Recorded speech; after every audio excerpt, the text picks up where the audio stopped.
that this month will bring us only good news about coronavirus, and that we can now thank God for so many people having been vaccinated, and the numbers are dropping.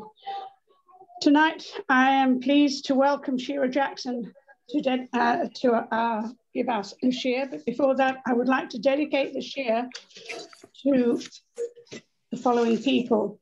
To Yehudis Bas Abraham Abba, who is Rivka Persof's and Barbara Glynn's Auntie Judy, who passed away last week in Bournemouth, at the age of 96, but we wish her Chaim Aruchim.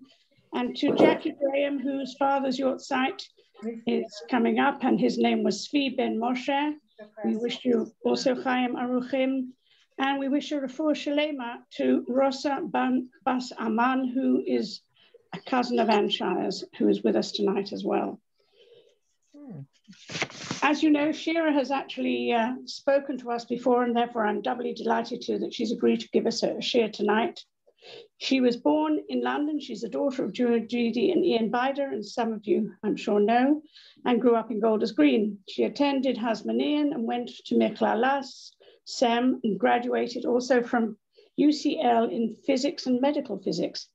As well as having been a high school science teacher, Shira has been involved in informal Jewish education for both adults and teens for many years. She is a trained color teacher and a graduate of the Susie Bradfield Educational Leadership Program. This year, she is furthering her studies in the Chief Rabbi's Mayan program, and she is passionate about making Jewish knowledge accessible to everyone of all ages and background. She and her husband Natan have 5 young children. And many years ago, I worked with her mother-in-law, Janet, at Hasmonean Primary School Nursery.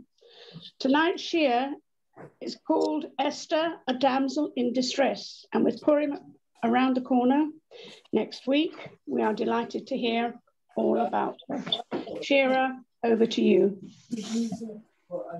Thank you so much, Reva. I'm just going to check everyone's muted so we don't have too much background noise, if that's okay. But if at any point you do want to unmute, then say something, then feel free. I think that's everyone. Okay, so I don't know if you've been following what's going on in the news in Israel. I don't know if some of you are even in Israel, are you? No, I think you're all based here at the moment. So, you know, there was this rocket attack yesterday. We were the cause of the rocket attack. We sent rockets into Iran, but I've just been speaking to a friend of mine in Israel. It's really crazy what's happening there today. They're trying to keep it out of the press for now, but the Rav of her shul is a guy called Rav Chidram. He's a very nice guy, apparently. So he was out today. He came back in the afternoon, and he got home and his wife wasn't there, and he didn't think anything of it. And then later in the day, she still wasn't home. So he started calling her and there's no answer. And then later on in the evening, she still wasn't home. So then he was by then getting worried. He started calling around friends and family. No one's heard from her. And then his phone starts ringing, and it's his builder, this Arab guy called Iman, who's been working, doing some home improvements in his house. And he's thinking, okay, I really don't have the time to speak to him now. So he just answers the phone quickly and he says to him, I'm really sorry, I can't speak at the moment. And the builder's like, oh, I just wanted to tell you in 3 days' time, it's going to be my uncle's wedding.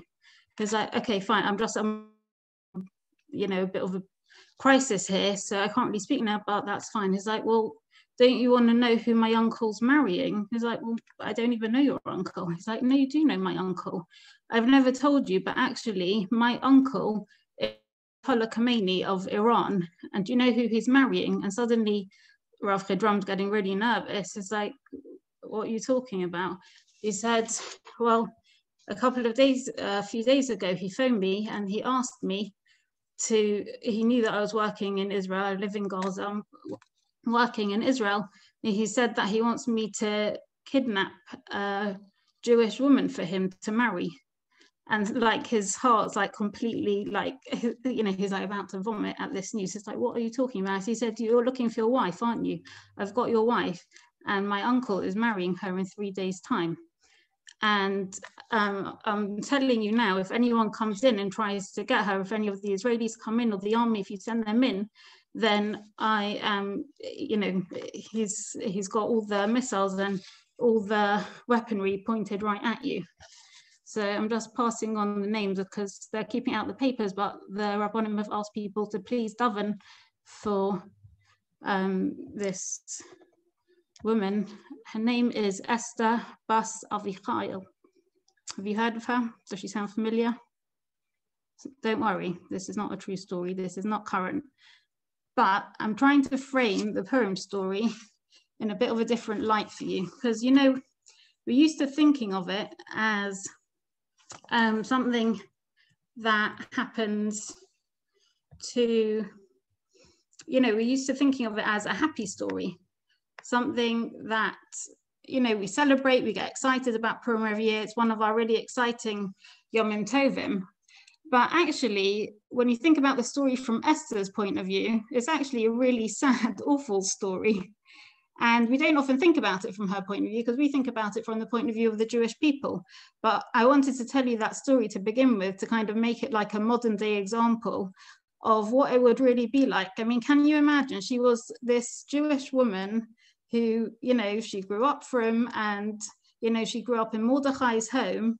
He was the head of the Sanhedrin, and she was taken and forced to marry literally the equivalent of Ayatollah Khomeini. Yeah, Ahasuerus was the king who had destroyed the Beis HaMikdash, had sent us all into exile, and it's, you know, she was taken into his palace and forced to marry him. And it actually, you know, story, it sounds like it all happened quite quickly because we read it in about 40 minutes, but actually it took 11 years from beginning till end. So it wasn't just like, you know, a few days that she went through this awful thing. It was actually a really long story. Okay, so let's get started. So I'm going to skip to a bit further on in the story, because I'm going to skip the beginning. We know Ahasuerus was the king, and he'd made this calculation that 70 years had passed, and there had been a prophecy that after 70 years, the Jewish people would be sent back to Eretz Israel. That would be the end of the exile. And he miscalculated. And actually, we're going to see in the Pasuk that he was calculating from the beginning, the first exile, but actually the exile happened in stages, and the 70 years was actually meant to be calculated from the destruction of the Beis HaMikdash, which he hadn't realized. So he counts wrong, he makes this feast, and he gets a bit carried away, and he ends up killing his wife Vashti, because he loses it with her, gets very angry, and he kills her. And then a while later, he's lonely and he wants a new wife. And then, you know, we all know the story. He starts this whole process trying to find a new wife. And eventually, we know that he ends up marrying Esther. So this, where we're starting here, is Perek based. This is our introduction into Esther. And also into it's our introduction to Mordechai as well. So it goes like this. Ishu hadi hayal b'shushan habiro ishmo Mordechai ben Yair ben Shimi ben Kish ishimini. So that is our introduction to Mordechai. So Mordechai is the son of Yair, the son of Shimi, the son of Kish, and he's from the tribe of Benjamin. And then it says, Asher hogla mirushalayim im hagola asher hoglasa im Yechonia melech Yehuda. So he had been exiled from Jerusalem in the group that was carried into exile along with King Yechonia of Yehuda. So just for future reference, any bits that I've put in colors, that's what I'm trying to draw your attention to. Okay, so I'll come back to that in a minute. So he'd been driven into exile by King Nebuchadnezzar, and then it carries on. He was a foster father. He adopted Hadassah, and Hadassah is another name for Esther, who was his uncle's daughter. So she was his cousin. Ki ein la of va'im, because she didn't have a father or a mother. Vahanara Yafas, she was beautiful, Vatavas Mareh, and shapely. When her father and mother died, Lokha Mordechai lo levas. Mordechai took her on as a daughter. Okay, so what can we see from here? So let's look into this a bit further. So we're saying that, firstly, in our introduction to Mordechai, we're saying he's one of this very exclusive group. It was all the really important people that got exiled in this first exile. That's why he was sent with the king, Yechoniah, the king of Yehuda. So it just gives us an insight into Mordechai's position. So he was a really important person. He was one of the elite, and we know he was a member of the Sanhedrin. So he was like a really choshev guy, an important part of the Jewish community. And then the other bits I want to, so we're going to bear that in mind for later, that he started off in Israel and he was actually part of the exile. So he's part of that whole story. And then in our introduction to Esther, we're told two things about her, that she had neither father nor mother, and also that Mordechai adopted her as his own daughter. Okay, so Esther Rabba says here, what does it mean she had neither father nor mother? I mean, it says it twice actually. It says that she had neither father nor mother and that her parents had died. So why does it repeat it? So they explain that she actually never had either parent, because in halacha, in Jewish law, you become a father at conception and you become a mother at birth. And actually her father died as she was conceived, so she never had a father, and her mother died at birth, so she never had a mother. So she literally never had either parent. So that's our introduction to Esther. And then Rashi's got an interesting take. So Rashi follows the opinion of the Gemara, which not everyone has this opinion necessarily. You can take it literally that he adopted her as a daughter, but Rashi and the Gemara go further and they say that not only did he adopt her as a daughter, but that you shouldn't read it as bas, as bias, as a house or like household. And they explain that she was actually his wife. So he may have adopted her earlier on, and then eventually she grew up and she married him. So it puts their relationship in a bit of a different light. So often she's portrayed as this very young, young virgin girl. And actually she was already married. And not only was she married to Mordechai, who was effectively the Gadol Hadar. So it puts quite a different spin on the whole story. Okay. So then we carry on into the story. And says, we know she got taken to the palace, just like my fictional character in the beginning of this year. She gets taken to the palace against her will, along with lots of other women, but she is the one that's actually chosen. And this whole time that she's in the palace, she doesn't reveal who she is or that she's Jewish, who she belongs to. It's this well-kept secret. It says, Esther did not reveal her kindred or her people as Mordechai had instructed her. And then it goes further. It says, Esther obeyed Mordechai's bidding as she had done when she was under his tutelage. So what does this mean? So the Gemara Megillah explains something that is quite shocking, actually. I mean, it's quite amazing that she carried on doing this. So it explains, what does it mean that she carried on as she did under his tutelage? So it says, as if like when she was his wife, she carried on asking all of her shilas, all of her niddah shilas to the sages at the time about whether she was pure or impure. And it goes further than that. It says, the verse continues, as she did when she was brought up with him. So I'm reading the bit in red now. Rabbi Barolima said in the name of Rav, this means that she maintained a relationship with Mordechai as she would arise from the lap of Achashverosh, immerse herself in a ritual bath in the mikveh, and then go to Mordechai. So she was kept in the palace and she was at Achashverosh's beck and call, but at the same time, whenever she could, she would go back to her husband Mordechai. And I mean, it's like, imagine like her, emotional state and psychological state. I mean, that's really quite a double life to maintain. It's really very difficult. So it's quite amazing that she could do that. And then what happens next? The whole Haman story starts to take place. And we know he's plotting to kill the Jews. And when Mordechai finds out, he goes into mourning. It says he wears sackcloth. And so Esther sees that he's walking around mourning and she doesn't know what's going on. So she sends a message to find out what's happening.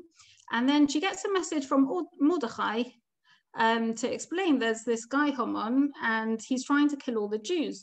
And you need to save us because, you know, you're married to the king. So just ask him, like, please, can you not do this to my people? You know, I know he didn't know who you were up until this point, but I think now's the time to reveal it and say, you know, my life's on the line. Can you go and ask him and beg for our lives? You know, no pressure, but everything is resting on you. Otherwise, the whole of the Jewish people are going to be killed. And so she explains to him, she's not just allowed to turn up there. She has to wait to be called. You know, although she's the queen, you know, he is very much a dictator, and she can't just, you know, it's not just free reign. She has to go only when she calls him.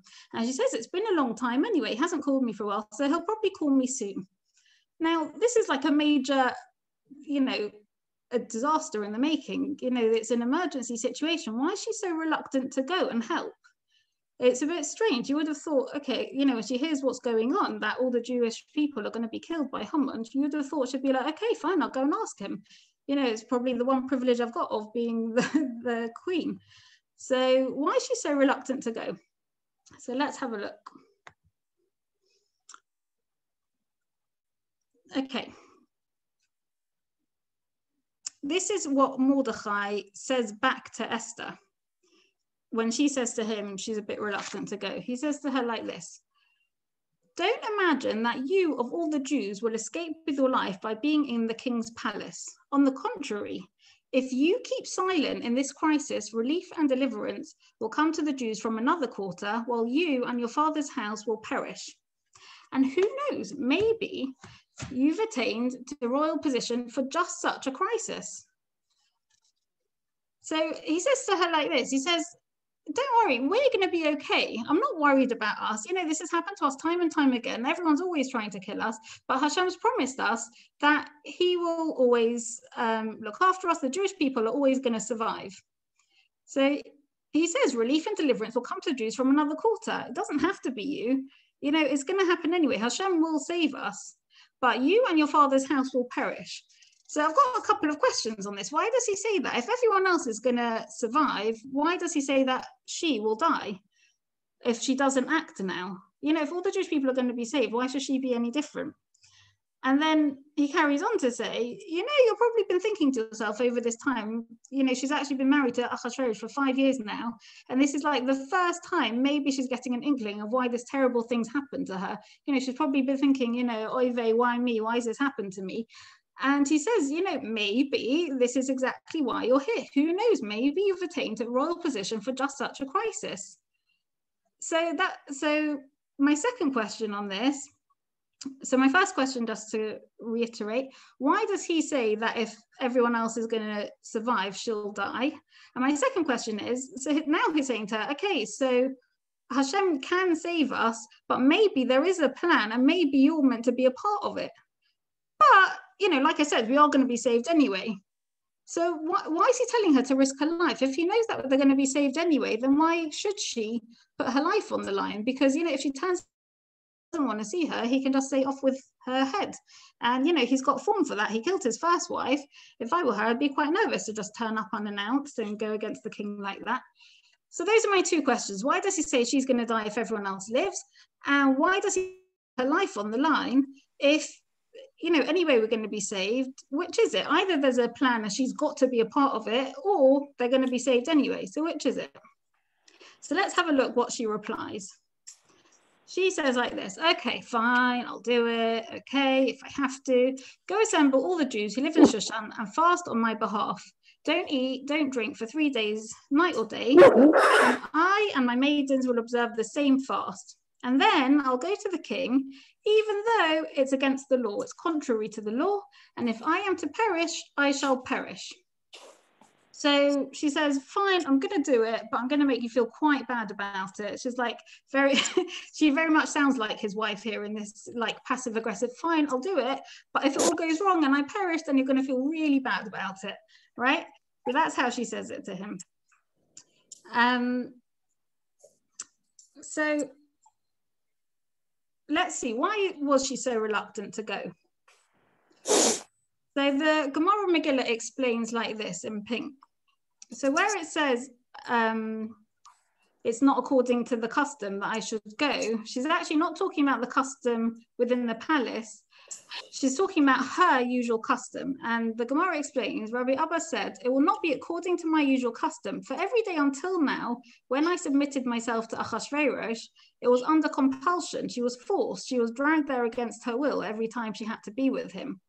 But now, if I voluntarily go and I present myself to him, then that's not coercion anymore. That's voluntarily. I'm putting myself in this situation, and it's of my own free will. And Esther says, if I perish, I perish. And what she meant was, just as I was lost to my father's house ever since I was brought here, so too shall I be lost to you, because after I've voluntarily had relations with Achashverosh, I shall be forever forbidden to you. Because up until now, you know, we said she was going from one to the other. In halacha, you're not forbidden to have relations with your own husband, your Jewish husband, if if in a case of rape or, you know, a situation where it was against your will. But she's saying, now if I have the king, and now if I have to go to the king and present myself voluntarily, then it's difficult for me, because this is basically the end of our marriage, because I can never go back to you, because that's the end. After this, if I've voluntarily gone to him, then I'm forbidden to you forever, according to Jewish law. So this is why she's so reluctant. So can you imagine how she feels in this moment? Because she doesn't know what the outcome's going to be. She's decided she has to go to see the king, and she may save the Jewish people, or she may not. He may just decide to kill her on the spot. So her physical life's at risk. She doesn't even know if the outcome's going to be good or not. But even if it is, her personal life, as she knows it, is over. You know, up until now, she might have been thinking to herself, you know, it could still all turn out okay. I know I've been trapped here for a very long time, but maybe there's a plan, and maybe soon this will all be over. It'll just be a horrible nightmare. It'll be finished, and then I can go back to my husband Mordechai, and, you know, life will be good again. But this is literally the dashing of all her hopes, because if she does this, if she goes to King Ahasuerus voluntarily, then she knows that her Jewish marriage is over, and she's just stuck there forever, even if there's a good outcome for the Jews. So we don't need to speculate about how she feels at this time, because actually in Tehillim, she was, when she said this, at this moment, when she's about to go into the king, she actually composed this Tehillim. And this is how it goes. It's called Ayelet HaShachar, this one. It's quite a well-known one. And she was also known as Ayelet. That was another name that she was known as. And it's quite a well-known one. Kayli, Kayli, Loma Azavtoni. And it's like very poignant. My God, why have you abandoned me? And it's very, you know, you can hear the emotion there, the pain. Like, she feels like she's been abandoned. You know, she's not saying she doesn't believe in God. She's talking to God as she says it. But she says, you know, you've abandoned me. I feel like I've been completely, you know, lost and left on my own. And then I'm going to just skip ahead a bit. But in verse 11, she says, I became your charge at birth. From my mother's womb, you have been my God. And remember, this is Esther who we're talking about. And we said at the beginning, she is a person who never had any parents. She never had a mother or a father. She says, from my mother's womb, you have been my guy. You know, it's a really nice insight into her relationship with Hashem. Because remember, Hashem's actually not mentioned in the whole Megillah. This is the only way we have to know really about Esther's relationship with him. And you can see she's got a very deep relationship with him. She says, like, from birth, when I never had any parents, you were my person. So that's like quite an insight into how she was feeling at this moment. So she does go to Ahasuerus, and, you know, we know she makes one feast, and then she has another feast. And then she eventually plucks up the courage to make her request and actually reveal who she is, and to ask Ahasuerus to save her and her people. So remember what we said at the beginning, Mordechai is the generation who actually himself was put into exile. He started off in Jerusalem. He was there through the whole story that we read on Tisha B'Av that Yirmiyahu describes so poignantly in Eicha, about how that generation, you know, first the city was captured and then they were starved and they had nothing, and you know, everyone was dying, and you know, he describes it really graphically. They're eating their own children, being sent into exile, and now she's seeing it happen all over again. This is the next generation, and I mean, to put it again into modern day life, you know, her people's life being on the line again, it's almost as if, you know, seeing a Holocaust survivor with a gun to their head. She says to herself, I can't let this happen to them again. You know, we're still in exile. How can we let this happen to them again? And not only that, it's actually this night that she goes to Achashverosh, it's the first night of Pesach. And, you know, think how we're normally feeling on Pesach. We're supposed to be rejoicing in our redemption. But again, she's living in Golus. So, you know, she doesn't feel redeemed. She feels as if, you know, it's a really painful moment, because it's a night she's supposed to be rejoicing, but really it's like she's living through Golus rather than rejoicing. Can you go to Ted? Talking to some people. Okay, go to Ted as well. Sorry. Now, another thing to bear in mind is that at this point, she, again, we said that we think that, we always think of the story that she's very young, but actually, according to most opinions, she's about 75 or 80 years old now. So if you look at this timeline of history of when this is happening, this is only about 60 years after the actual destruction of the Beis HaMikdash. So she is actually that generation that saw it. She was alive at the time of the Churban. So she's lived through every Tisha B'Av that's ever been, you know, the original one, and then every year since that. And Yirmiyahu wrote Eicha, and they read it every year. And I think they even did the tune that we do now. So look at what she says, how she describes what she's feeling now. What word does she use to describe it? She uses the word Eicha. And I'm going to do it in the tune that we do it in, because we actually lay this in Eicha tune. And I'd like to think that that's actually how she said it, because she would have been familiar with the tune because she'd heard it every year on Tisha B'Av. And she says, Ki Eicha chal v'ra'isi bara'a ashayim ta'esami ve'eicha chal v'ra'isi and you can hear that emotion. She says, like, this is the most painful thing for me. This is my personal eicha. And you know, it's not Tisha B'Av, but for me this is Tisha B'Av, because even if in the best case scenario, you know, I don't know how this is going to turn out. I don't know if what I'm doing now is actually going to save them or not. Even if it does save them, I am doomed. This is the end of my marriage and my personal life, and you know, my life will never be the same again. I'm either going to be physically killed, or I'm going to be stuck here forever, living this really awful life, being married to King Achashverosh. Remember, we know the ending because we've heard the Megillah every year, but at this moment she doesn't know if she's risking everything for nothing. And she also doesn't know, of course, that she's going to go down in history for this, and that we're going to be talking about her and praising her heroism for generations to come, that she'll be famous for what she does for us. So how does she decide what to do in that moment? It must be a really difficult decision to make. There's a well-known story told about a Rebbe called Rav Simcha Bunim of Peshischa, that he always walked around with two pieces of paper in his pocket, one in each pocket. On one was written, Ani Ofav Efer, I am dust and ashes. And he'd refer to this whenever he was feeling like a bit overly confident or too arrogant. He'd remind himself, you know, you're worthless, you're nothing, you're dust and ashes. And on the other piece of paper, it says, Bishvili Nivra Ha'olam, that the whole world is created for me, for my sake.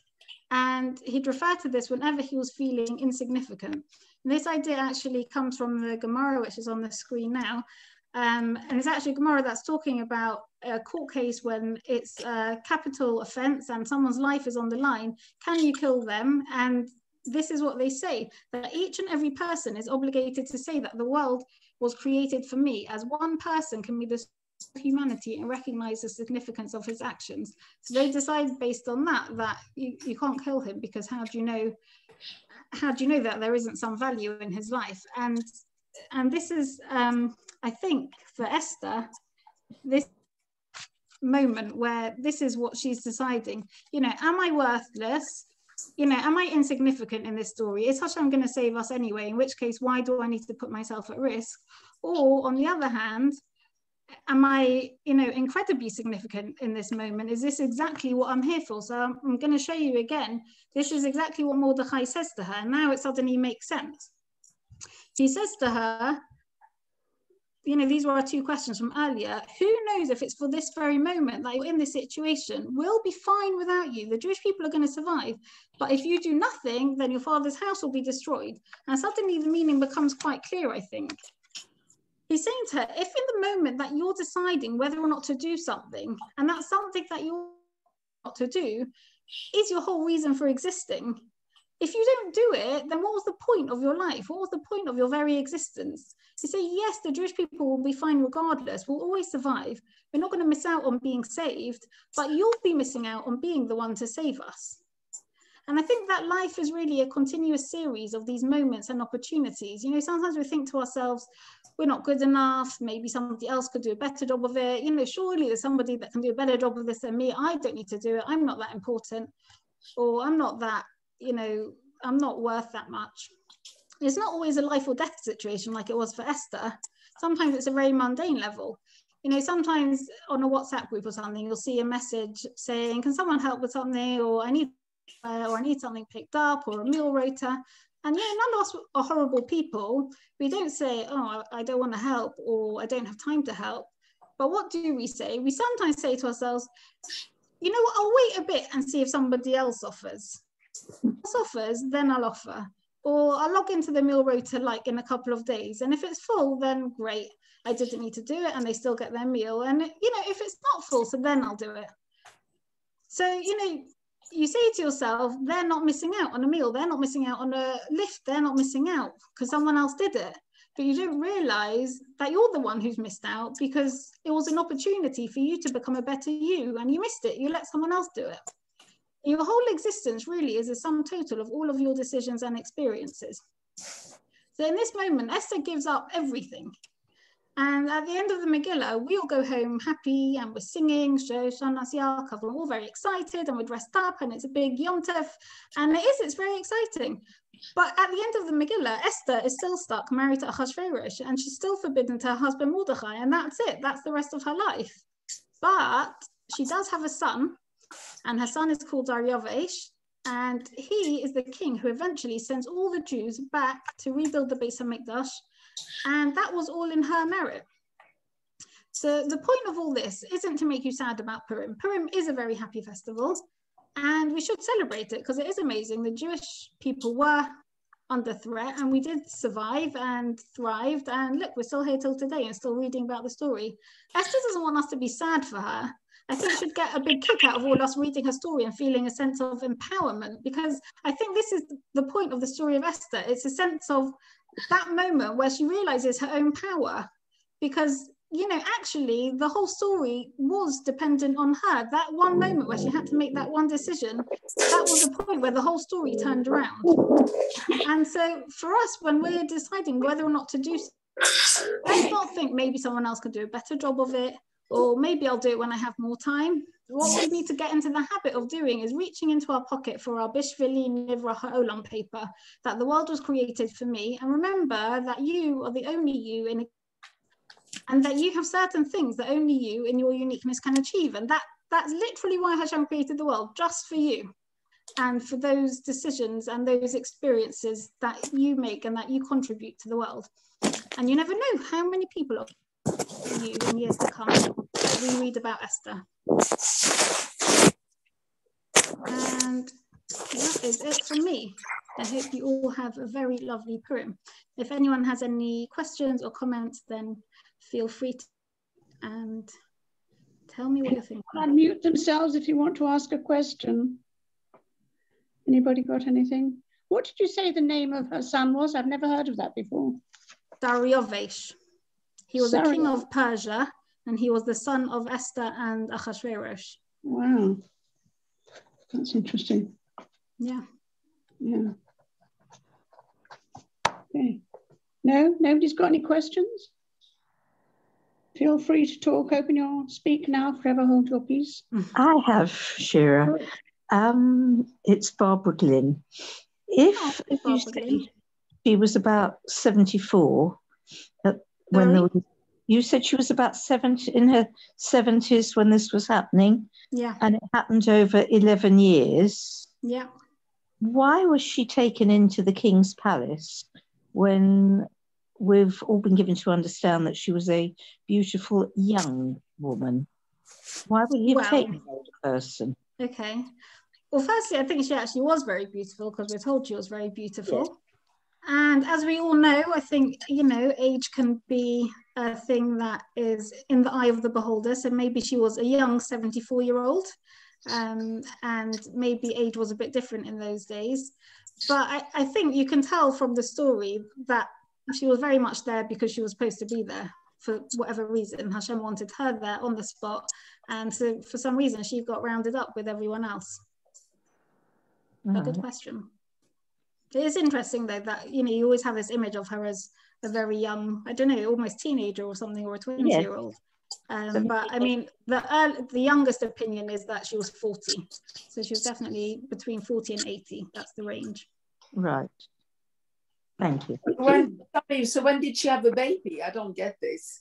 Right. So she had the baby. Actually, so if you work out the timing, she actually already had this baby at this point. So Dariush, I think, became king at a very young age. It works out that I think there's a discussion in the Gemara about exactly how old he was, but at the point he becomes king, and presumably Ahasuerus is dead then, I think he was only about 8. So it was about 4 or 5 years after the Purim story ended that he sent all the Jews back to Eretz Israel to rebuild the Beis HaMikdash. So he was a very young king. Oh, right, but how old was she when she had him? Well, so ranging from 40 to 80. Oh, is that really possible? Must have been very tired. Did she go back to Israel? I mean, was she sent back or she stayed put? Did she die in Persia? I don't think she, I mean, that's a really good question, really interesting question, actually. I'm not sure. I never heard that she went back. I assume she was like she wasn't the queen anymore, but she was like, I don't know, not the queen mother, the king mother, I suppose. Yeah, but isn't it, Mordecai is buried in Iraq or Iran or something, isn't he? Yeah, oh, you're right. Yes, they have a tomb together in, yes, you're right. So they did never make it back. Iran, yeah. Yeah. Yeah. I love the way you started that, Shira. I must tell you, you really got us worried. I know, I was a bit worried to give people a shock. I hope everyone's okay and that they're not worried about their family in Israel. It wasn't true. I was about to worry why my daughter hadn't told me. Right. Because you're very hush-hush. Anyway, very clever. Well, if anybody got anything else they'd like to say, I don't want to hog the evening. We have got more time if anybody wants to ask any more questions or any comments. Just want to say thank you very much. Very interesting. Very, very interesting. And you really brought everything to life. Thank you. Glad you enjoyed it. Who's that? I didn't know who that was. I didn't recognize I just want to say that earlier this evening, my son started saying something about the Israeli cabinet are holding secret meetings, as everything's meant to be secret. And I began to think, when he was telling the story, I thought it was serious, and I'm waiting for you to say they're about to sort of attack. He said they're going to attack Syria or something. So I'm afraid I really was in the beginning. Until as soon as you put up Esther Basai Kyle, I realized it wasn't. Good. Me too. And actually, Iran was Persia.